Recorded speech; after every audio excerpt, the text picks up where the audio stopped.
नमस्कार साथियों, स्वागत है आप लोगों का गुरुकुल स्टडी अड्डा में। साथियों, आज मैं आप लोगों के लिए कक्षा 7 हिंदी का प्रश्न उत्तर लेकर के आया हूं। तो आज का हमारा पाठ है 16 और पाठ का नाम है क्या निराश हुआ जाए। तो चलिए इसके अभ्यास प्रश्न को देख लिया जाए। तो यहाँ देख लीजिए, पहला प्रश्न है, क्या कारण है कि आजकल हर व्यक्ति संदेह की दृष्टि से देखा जा रहा है। आंसर देखिए, हर व्यक्ति में अविश्वास पनप गया है। हर व्यक्ति बढ़ा चढ़ाकर बताता है, उसके गुणों का वर्णन नहीं करता है।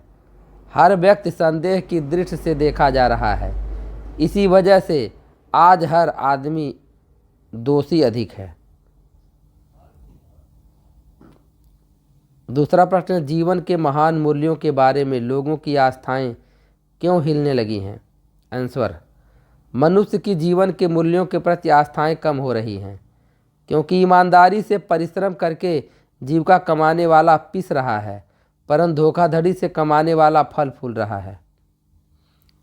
इसके बाद हम लोग तीसरे प्रश्न पे आते हैं। किन घटनाओं के आधार पर लेखक को यह लगा कि मनुष्यता अभी समाप्त नहीं हुई है। आंसर देखिए, लेखक बस के खराब हो जाने पर, कंडक्टर के चुपचाप चले जाने के बाद, तरह तरह के संदेहों के बाद कंडक्टर का दूसरी बस लेकर आना, साथ ही पानी और दूध लाना। इसी प्रकार एक बार लेखक ने टिकट लिया और जल्दी में शेष पैसे लेना भूल गया। बस में बैठ गया तो टिकट बांटने वाला बस में उनकी तलाश करके पैसे वापस करता है। ये ऐसी घटनाएं हैं जिनसे यह कहा जा सकता है कि मनुष्यता अभी नष्ट नहीं हुई है। चौथा प्रश्न देख लीजिए, बुराई में रस लेना बुरी बात है, अच्छाई में उतना ही रस लेकर उजागर न करना और भी बुरी बात है, क्यों। आंसर, मनुष्य दूसरों की बुराइयां देखते हैं और समाज में उनकी खूब चर्चा करते हैं। अच्छाई में रस लेते हैं परंतु समाज में चर्चा नहीं करते, यह और भी बुरी बात है। मनुष्य को चाहिए कि बुराइयों की तरफ कम ध्यान दे, अच्छाइयों का समाज में प्रसार करना चाहिए। यहाँ पांचवा प्रश्न देखिए, निम्नलिखित पंक्तियों का आशय स्पष्ट कीजिए। पहला है, ईमानदारी को मूर्खता का प्रयास समझा जाने लगा है। सच्चाई केवल भीरू और बेबस लोगों के हिस्से पड़ी है। तो इसका अर्थ देखिए, लेखक कहता है कि आज समय बदल रहा है, ईमानदारी को मूर्खता का सूचक करार दिया जा रहा है। सच्चाई केवल कमज़ोर व बेबस लोगों तक ही रह गई है।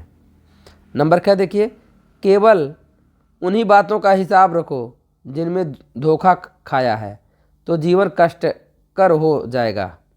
इसका अर्थ देखिए, लेखक कहता है कि अगर केवल उन्हीं बातों को याद रखा जाए जिनमें धोखा खाया हो, जबकि वे बहुत कम होती हैं, तो जीवन परेशानियों से भर जाता है। अर्थात अच्छी बातें भी याद रखनी चाहिए। नंबर क्या देखिए, भूख की उपेक्षा नहीं की जा सकती, बीमारी के लिए दवा की उपेक्षा नहीं की जा सकती। तो इसका अर्थ देख लीजिए, नंबर क्या है, लेखक का कहने का आशय है कि भूख व बीमार के लिए दवाई की उपेक्षा नहीं की जा सकती, परंतु अंदर के विकार को सदैव संयम में रखना चाहिए, उन्हें सर्वोपरि नहीं मानना चाहिए।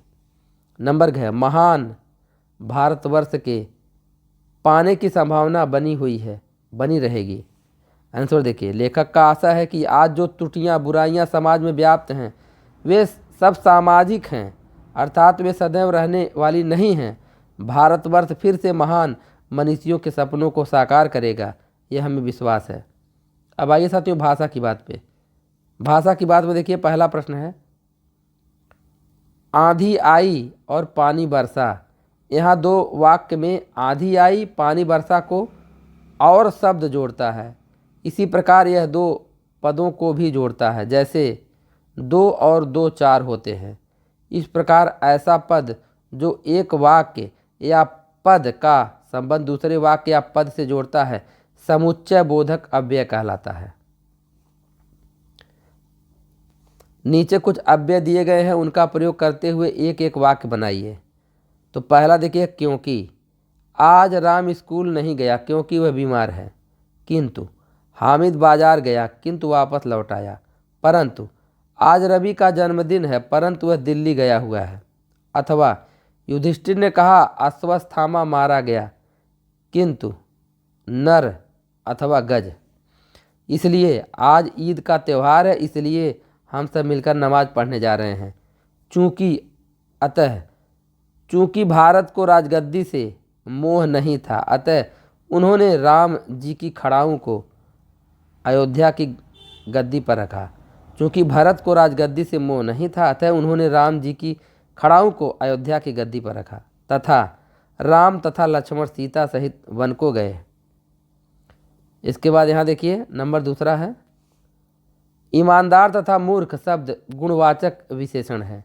इनमें क्रमशः बड़ी ई तथा ता प्रत्यय लगाकर भाववाचक शब्द संज्ञा ईमानदारी तथा मूर्खता बनाया गया है। नीचे लिखे गए विशेषण शब्दों से भाववाचक संज्ञा बनाइए। निर्भीक, जिम्मेदार, कायर, अच्छा, लघु, बुरा। तो ई तथा ता प्रत्यय लगाकर भाववाचक संज्ञा बनाना। तो इसमें देखिए विशेषण और भाववाचक संज्ञा।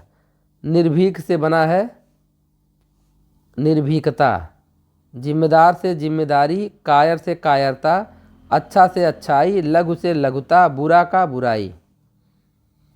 तीसरा प्रश्न क्या कह रहा है यहाँ देखिए, इस पाठ में सरल, मिश्र और संयुक्त तीनों प्रकार के वाक्य आए हैं। नीचे दिए गए वाक्यों को पढ़िए और बताइए कि वे किस प्रकार के वाक्य हैं। नंबर क्या, उसके सारे गुण भुला दिए जाएंगे और दोषों को बढ़ा चढ़ाकर दिखाया जाने लगेगा। नंबर के, एक बार मैं बस में यात्रा कर रहा था।